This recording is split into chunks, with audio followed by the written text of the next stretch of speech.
আপনি হয়তোবা খেয়াল করেছেন যে কখনো কখনো আমাদের ইচ্ছা এবং আমাদের রবের পরিকল্পনা ঠিক একই রকম হয়। যেমন আপনি ইচ্ছা করলেন যে কোথাও একটা যাবেন এবং আল্লাহ পাক আপনাকে সেখানে যাওয়ার সুযোগ করে দিলেন। কোনো একটি নির্দিষ্ট কলেজে ভর্তি হওয়ার সিদ্ধান্ত নিলেন এবং আল্লাহ পাক সেখানে ভর্তি হওয়ার সুযোগ করে দিলেন।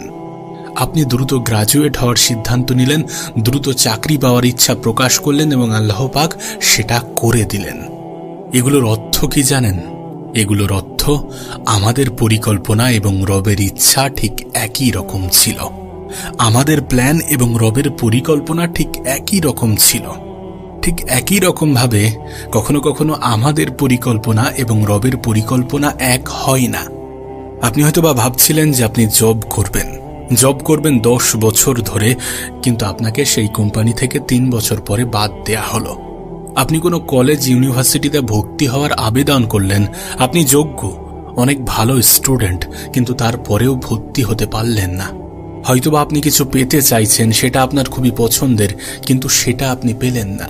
হয়তোবা আপনি কোথাও যুক্ত ছিলেন, কোনো কাজের সাথে, কোনো কর্মসংস্থানের সাথে আপনি যুক্ত ছিলেন, সেখান থেকে আপনি বঞ্চিত হলেন, সেখান থেকে আপনাকে বার করে দেয়া হলো। কখনো কখনো আমাদের পরিকল্পনা এবং রবের পরিকল্পনা এক হয় না। কিন্তু দেখা যাচ্ছে সেই সমস্ত জায়গাতে আপনার থেকে অনেক কম যোগ্যতা সম্পন্ন মানুষজন চান্স পাচ্ছে, সুযোগ পাচ্ছে। হ্যাঁ, জীবনের অনেক সময় আমার আপনার পরিকল্পনা এবং রবের পরিকল্পনা একই রকম থাকে না। আর এগুলো আমাদেরকে শিক্ষা দেয় যে সবসময় আমাদের ইচ্ছা, আমাদের চাহিদা, আমাদের মনের আকাঙ্ক্ষা অনুযায়ী আমাদের জীবন চলবে না। কিন্তু তারপরেও আমাদেরকে পরিকল্পনা করে যেতে হবে, তারপরেও আমাদেরকে চেষ্টা করে যেতে হবে, কারণ আমাদের হাতে চেষ্টাটাই আছে। হ্যাঁ, দিন শেষে আল্লাহ পাক সিদ্ধান্ত নেবেন যে আমাদের এই পরিকল্পনা বাস্তবায়ন হবে কি হবে না। এটা পবিত্র কোরআনের একটি সুন্দরতম শিক্ষা। যদি একজন মুসলিম, যদি একজন মুমিন ব্যক্তি এটাকে বুঝতে পারে, তাহলে তার জীবনটা পাল্টে যাবে, সম্পূর্ণরূপে পরিবর্তন হয়ে যাবে। মহান রব্বুল আলামিন আমাদেরকে শেখান যে মুসলিমদের অবশ্যই ভবিষ্যতের বিষয়ে আশাবাদী হতে হবে। পবিত্র কোরআনের প্রতি আমাদের ঈমান ভবিষ্যতের প্রতি আমাদেরকে আশাবাদী করে তোলে। আমাদের চিন্তা শক্তি, আমাদের চিন্তা ভাবনা এমন হওয়া উচিত যে আমি পরোয়া করি না আমার গতকালে কি ঘটেছে, আমি পরোয়া করি না আমার গতকাল কেমন ছিল, আমি বিশ্বাস করি না যে আমার গতকাল অনুযায়ী আমার আগামীকাল ডিসাইড হবে। আমি মুসলমানদের এমন গোষ্ঠীর অন্তর্ভুক্ত হব না যারা বসে বসে ভাবে যে উম্মার পরিস্থিতি আরও দিন দিন খারাপ হতে চলেছে, আরও দিন দিন খারাপ হয়ে যাচ্ছে, তাদের জীবনে কোনো উন্নতি নেই, তাদের জীবনে কোনো বরকত নেই, তাদের কোনো সুন্দর ভবিষ্যৎ নেই। আমি বসে বসে কখনোই এমনটা ভাবব না, আর যারা ভাবে তাদের অন্তর্ভুক্তও আমি হব না। আমাদের সামনের অবস্থাটা আরও খারাপ হতে চলেছে, আমরা ভবিষ্যতে আরও খারাপ জীবন দেখতে চলেছি, এমন চিন্তাভাবনা আমি রাখব না। আর যারা এমন চিন্তাভাবনা করে আমি তাদের গোষ্ঠীর অন্তর্ভুক্ত হব না। অবশ্যই আমাদের পরিকল্পনা করতে হবে, অবশ্যই আমাদের ইচ্ছা প্রকাশ করতে হবে, অবশ্যই আমাদেরকে ভবিষ্যৎ নিয়ে আশাবাদী হতে হবে। অলসতা আমাদের সব থেকে বড় শত্রু। কখনোই এটা আমাদের জন্য উপকারী হতে পারে না, কখনোই এটা আমাদের জন্য খুব ভালো কিছু হতে পারে না। আমাদের তো এই আশাই বুক বাঁধার কথা যে আল্লাহ পাক আমাদের পরিস্থিতিকে উন্নত করবেন, আমাদের নিজেদের জন্য, চারপাশের মানুষের জন্য, মানবতার জন্য। অবশ্যই আমাদের বিশ্বাস থাকা উচিত, আমাদের বিশ্বাস রাখা উচিত যে আমাদের রব আমাদের পথ দেখাবেন, আমার রব আমার পথ দেখাবেন। সবাই চাকরি বাকরি চাই, ভালো অর্থনৈতিক অবস্থা চাই, জীবন সুন্দর চাই, পরিবারের শান্তি চাই, সুন্দরভাবে সুস্থভাবে বাঁচতে চাই, রোগ ব্যাধি থেকে দূরে থাকতে চাই। আমরা এগুলো সব কিছু চাই, কিন্তু জানেন সবথেকে মৌলিক জিনিস যেটা আমার আপনার প্রয়োজন, যেটা অক্সিজেনের চেয়েও বেশি মূল্যবান, তা হলো আল্লাহর হেদায়েত। একবার এটা পেয়ে গেলে সমস্ত কিছু ঠিক হয়ে যাবে। কিন্তু যদি আমরা হেদায়েত না পাই তাহলে আমাদের আসলে কিছুই নেই। পবিত্র কোরআনের আয়াত আমাদেরকে আশাবাদী করে তোলে যে আল্লাহ পাক আমাদেরকে পথ দেখাবেন। আমার রব কখনোই আমাকে ভুলে যাবেন না। যখন আমি ভবিষ্যৎ নিয়ে পরিকল্পনা করব তখন আমি তাকে অবশ্যই স্মরণ করব।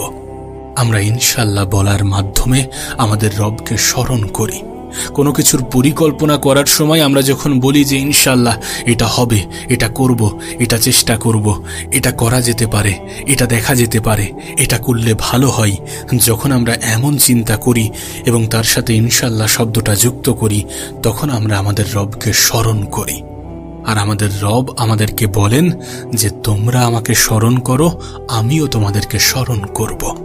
এখন আল্লাহ পাক আমাদেরকে হেদায়েতের গ্যারান্টি দিচ্ছেন।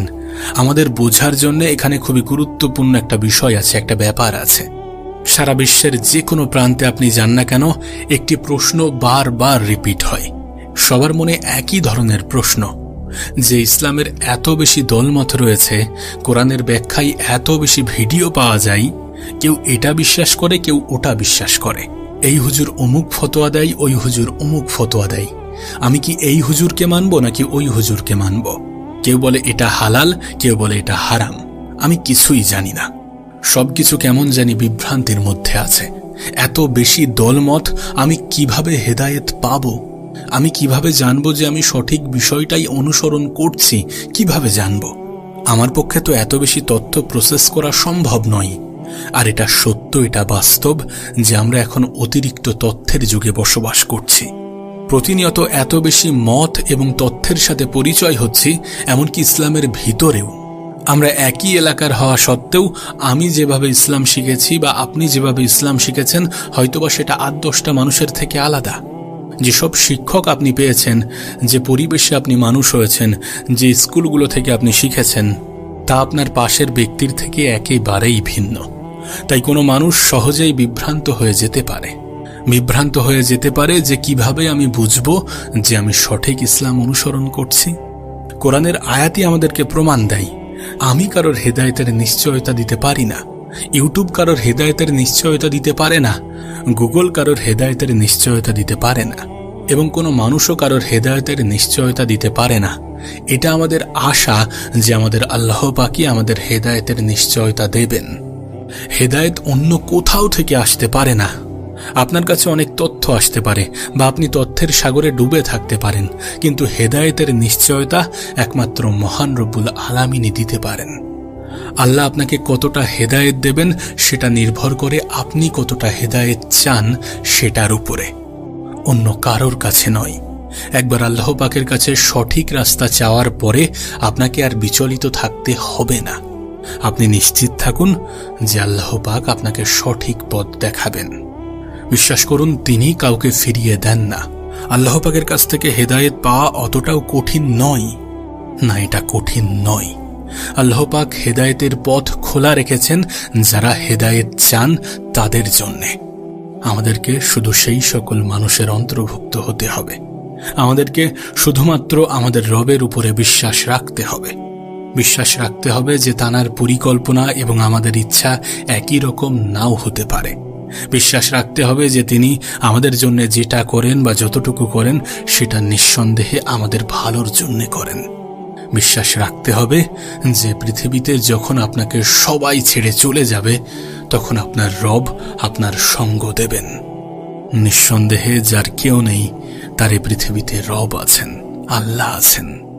আর নিঃসন্দেহে আমার আপনার জন্য তিনিই যথেষ্ট।